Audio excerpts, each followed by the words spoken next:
5:42 p.m., a Category 4 tornado touched down on the east side of Round Rock. Winds exceeding 170 miles per hour tore a path of destruction across residential neighborhoods, schools, and local businesses. Surrounding areas, including Pflugerville and Georgetown, also sustained major damage. Power lines are down citywide, and communication networks have failed. I-35 and FM 620 are partially blocked by overturned vehicles and debris, which is delaying EMS response times. St. David's Round Rock Hospital, which is located just outside the primary impact zone, has been designated as the main receiving facility for this mass casualty incident, with over 100 injuries expected. Hospital staff are now activating their emergency operations plan as the first wave of victims approaches. We start our disaster with the incident commander telling everyone about the tornado. She gives people their designated roles to prepare for an overload of patients. Well, now I'm activating our emergency operations plan. Each of you has critical roles in saving lives today. Valerie, you're going to be charge nurse. You're going to oversee patient flow. Got it. Ken, you're going to direct triage outside the facility. Mia and Ruby, your critical care nurse team for today, for airway and bleeding control only. Becca, you're going to be our logistics runner, so you're just going to run back and forth, get us some supplies and equipment, whatever we need. Bhavya, you're going to act as our family liaison, so you're going to update relatives and keep people calm. Soma, you will be called in via phone tree as our float nurse. And Jacob, you're going to be our ED physician. You'll lead medical interventions and order treatments. All right, everyone report to your areas and prepare to receive the first patients. Remember, communicate, collaborate, and ask for help whenever you need it. I will be here. Here's our charge nurse Valerie initiating facilitation of new patients. Also, Emily's explaining that we have to use our walkies from now on. Security has cleared the waiting room. Patients inside are being moved into the central hallway for safety. All staff stand by to receive casualties. The generator is running. I have IV kits, extra oxygen tanks, stretchers, and PPE ready to go. So our cell service is down. We're going to use walkies from now on. Since Becca is running for us, Ken, you can send messages through Becca if the walkies go down. Please stay calm. We moved you to a safe zone, and we will update you as soon as we know how your loved ones are doing.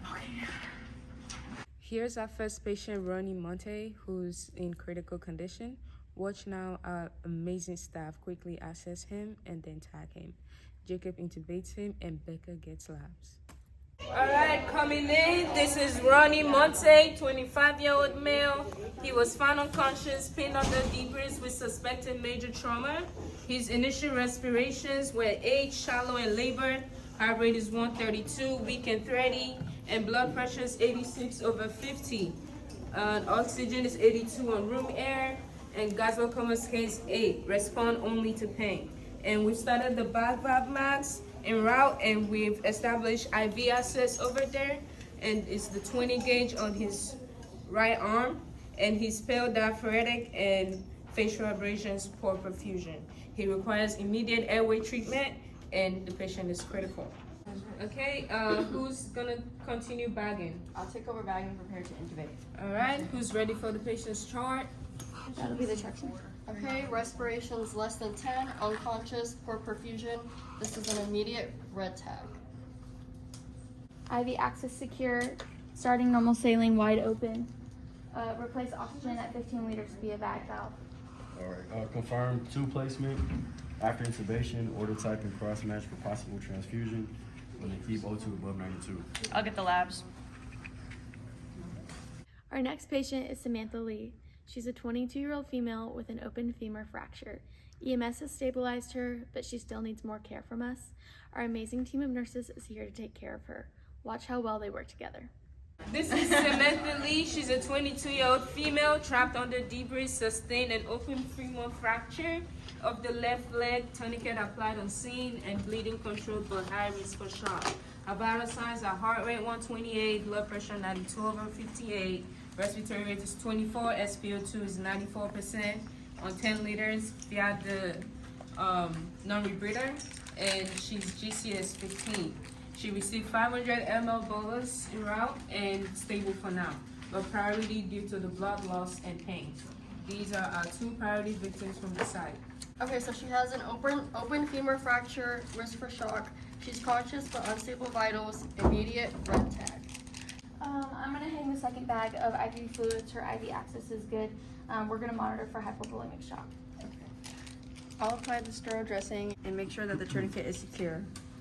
And then we'll get a type and cross match, prep for a possible transfusion, and then pain control with IV morphine. I'll get the labs. Now we have Lewis, who came into the ER holding his arm, but he's also very scared that he doesn't know where his mom is. Watch our team of nurses quickly assess him and make sure that they are working on the location of his mom. Nurse, I hurt myself. I think I cut my arm on some glass and my mom's still home. Luis, you're a green tag. I'm gonna have you sit over here while we find somebody to take care of you, okay? And we're gonna get your mom to come help you. Flavia, can you come take care of her with her family? I can. Thank you. How are you feeling? Are you scared? Are you doing okay?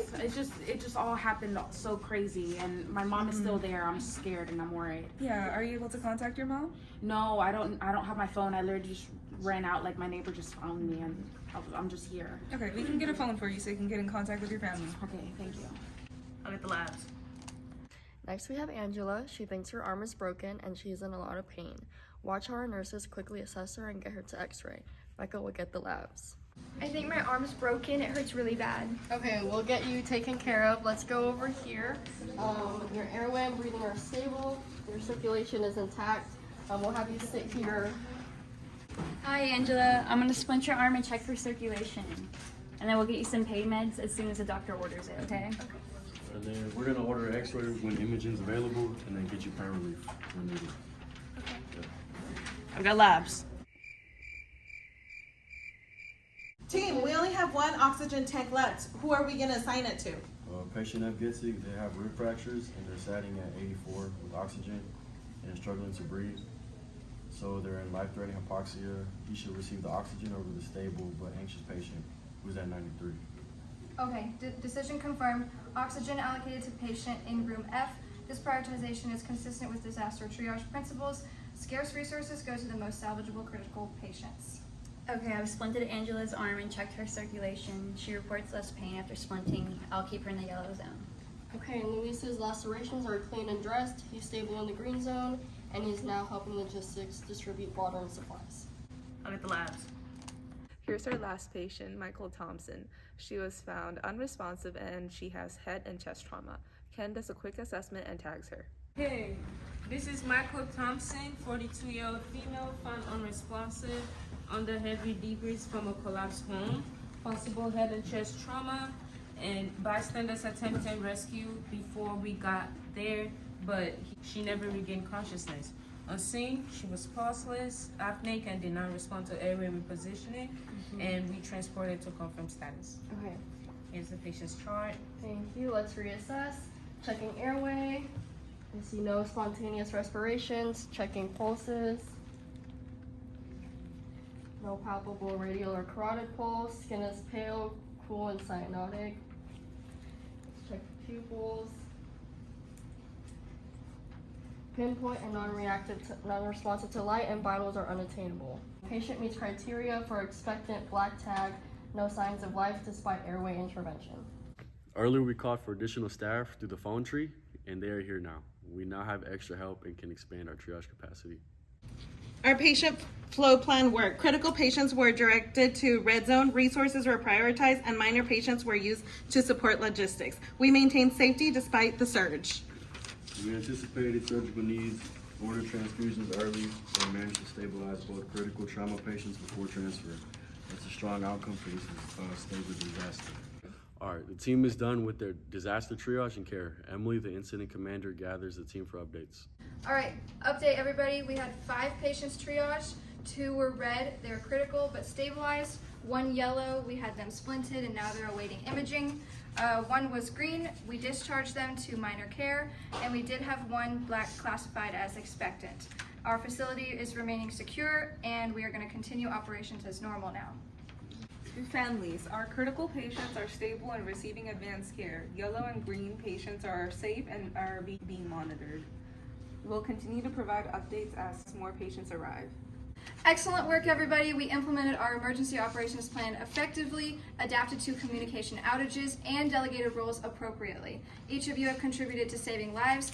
Let's transition now to the debrief and recovery phase to evaluate outcomes and support our staff.